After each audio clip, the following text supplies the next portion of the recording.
Assalamualaikum warahmatullahi wabarakatuh. Salam sejahtera bagi kita semua. Perkenalkan, saya Dedi Farazi dengan NIM 211011404 dari kelas 08 TPLP 011. Video ini saya buat sebagai bentuk pemenuhan tugas mata kuliah Literasi dan Komputer yang diampu oleh Ibu Intan Kumalasari Eskom Mkom. Dalam video ini, saya akan membahas sebuah studi kasus mengenai peran teknologi groupware dalam meningkatkan kolaborasi kerja, khususnya pada sebuah perusahaan yang menerapkan sistem kerja lintas lokasi. Untuk memulai pembahasan, mari kita pahami terlebih dahulu konteks studi kasusnya. PT Sinergi Digital adalah perusahaan konsultan IT yang sedang berkembang dengan jumlah karyawan lebih dari 150 orang. Menariknya, para karyawan ini tersebar di 3 kota besar, yaitu Jakarta, Bandung, dan Surabaya. Dengan kondisi tersebut, wajar jika kolaborasi menjadi elemen vital dalam keberhasilan proyek. Namun, mereka menghadapi 4 tantangan utama dalam menjalankan kolaborasi lintas lokasi. Tantangan pertama yaitu komunikasi yang tidak efisien. Email yang digunakan sebagai alat komunikasi utama sering menumpuk dan sulit dilacak. Misalnya, seorang anggota tim mengirimkan instruksi penting melalui email, tetapi email tersebut tenggelam dalam ratusan pesan masuk lainnya. Akibatnya, informasi menjadi terlewat dan menyebabkan miskomunikasi, bahkan keterlambatan pekerjaan. Tantangan yang kedua adalah manajemen dokumen yang kacau. Dokumen proyek disimpan secara terpisah, ada di server lokal dan ada yang di cloud pribadi, dan bahkan di laptop masing-masing anggota. Hal ini menyulitkan tim dalam menemukan dokumen versi terbaru. Tidak jarang juga muncul duplikasi dokumen yang membuat kebingungan. Misalnya ada 3 versi dokumen dengan nama yang hampir sama, final, final revisi, dan final beneran, fix. Tantangan yang ketiga adalah koordinasi rapat yang rumit. Karena perbedaan lokasi dan jam kerja, menjadwalkan rapat online yang sesuai untuk semua anggota menjadi sangat memakan waktu. Bahkan terkadang, rapat baru bisa dilakukan setelah beberapa hari hanya untuk mencari waktu yang cocok. Tantangan keempat adalah kurangnya transparansi dalam progres proyek. Manajer proyek tidak bisa melihat dengan jelas siapa yang sedang mengerjakan apa.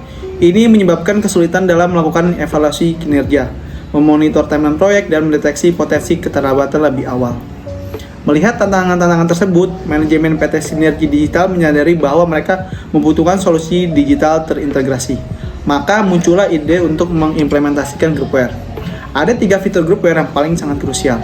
Groupware bukan sekedar software biasa, tetapi sistem yang dirancang khusus untuk mempermudah kolaborasi tim dalam berbagai aspek. Nah, berdasarkan tantangan yang sudah saya jelaskan tadi, ada 3 fitur yang menurut saya paling krusial. Yang pertama itu fitur komunikasi terintegrasi. Fitur ini memungkinkan tim berkomunikasi secara langsung melalui chat, audio call, maupun video conference. Keunggulan utamanya adalah komunikasi bersifat real time dan terdokumentasi sehingga bisa dilacak kembali jika dibutuhkan. Fitur ini sangat penting untuk menggantikan email yang kurang efisien. Lalu ada fitur kolaborasi dokumen. Dengan adanya fitur ini, anggota tim bisa mengakses, mengedit, dan memberikan komentar pada dokumen secara bersamaan. Fitur version history juga membantu melacak setiap perubahan. Ini bisa menghindari duplikasi file dan kebingungan versi yang selama ini menjadi masalah utama. Lalu ada fitur penjadwalan dan monitor proyek. Melalui fitur ini, manajer proyek dapat membagi tugas, memantau status pekerjaan anggota, menetapkan deadline, dan menjadwalkan jadwal rapat. Dengan adanya visualisasi progres seperti Gantt chart atau Kanban board, seluruh tim akan mendapatkan gambaran yang jelas mengenai kondisi proyek secara menyeluruh. Setelah kita mengidentifikasi 3 fitur penting, sekarang kita akan masuk ke bagian berikutnya, yaitu contoh nyata aplikasi atau platform groupware yang cocok untuk kebutuhan ini.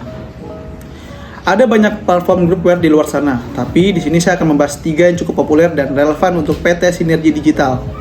Yang pertama mungkin ada Google Workspace adalah pilihan yang sangat efisien dan fleksibel. Dengan Google Docs, tim bisa berkolaborasi menulis dokumen bersama secara real time. Google Meet mempermudah rapat virtual dan Google Calendar untuk penjadwalan. Kelebihan dari Google Workspace adalah gratis untuk versi dasar, user-friendly, dan dapat diakses dari berbagai perangkat. Namun Google Workspace memiliki kekurangan, yaitu butuh koneksi internet yang stabil dan untuk fitur yang lebih lengkap perlu berlangganan. Selanjutnya ada Microsoft Teams.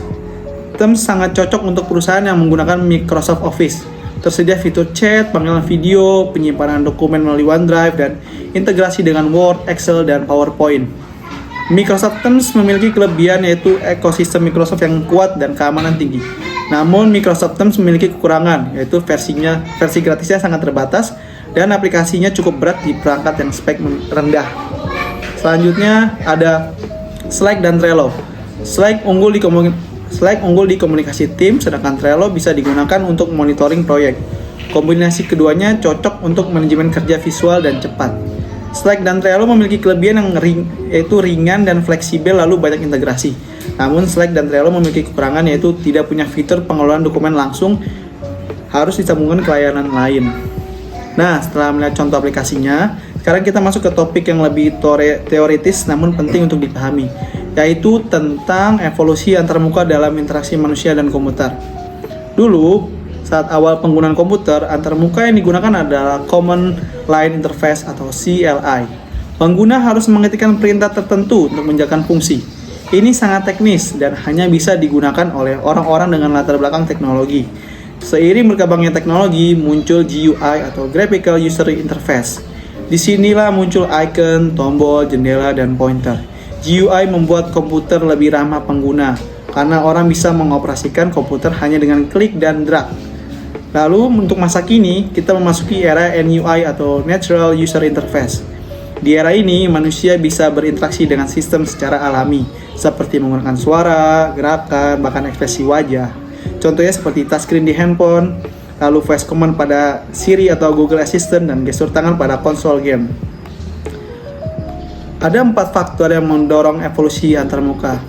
Yang pertama adalah kemajuan perangkat keras. Hadirnya layar sentuh, sensor gerak, mikrofon, dan kamera canggih memungkinkan interaksi yang lebih alami. Selanjutnya ada perkembangan perangkat lunak seperti kecerdasan buatan dan pemrosesan bahasa alami memungkinkan sistem memahami perintah manusia dengan cara yang lebih intuitif. Lalu selanjutnya ada kebutuhan dan harapan pengguna yang manusia menginginkan teknologi yang mudah, cepat, dan tidak merepotkan. Inilah yang memaksa desain antarmuka untuk terus berevolusi. Akhirnya semua pembahasan ini membawa kita pada kesimpulan bahwa peran antarmuka dan teknologi kolaborasi seperti groupware sangat penting untuk mendukung cara kerja modern. Sebagai calon lulusan teknik informatika dan bagian dari generasi digital, kita tidak hanya dituntut untuk menguasai teknologi, tetapi juga memahami bagaimana teknologi berinteraksi dengan manusia.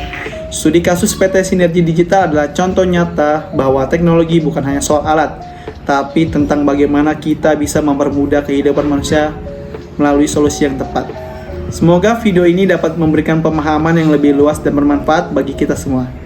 Terima kasih sudah menyimak video ini. Akhir kata, wassalamualaikum warahmatullahi wabarakatuh.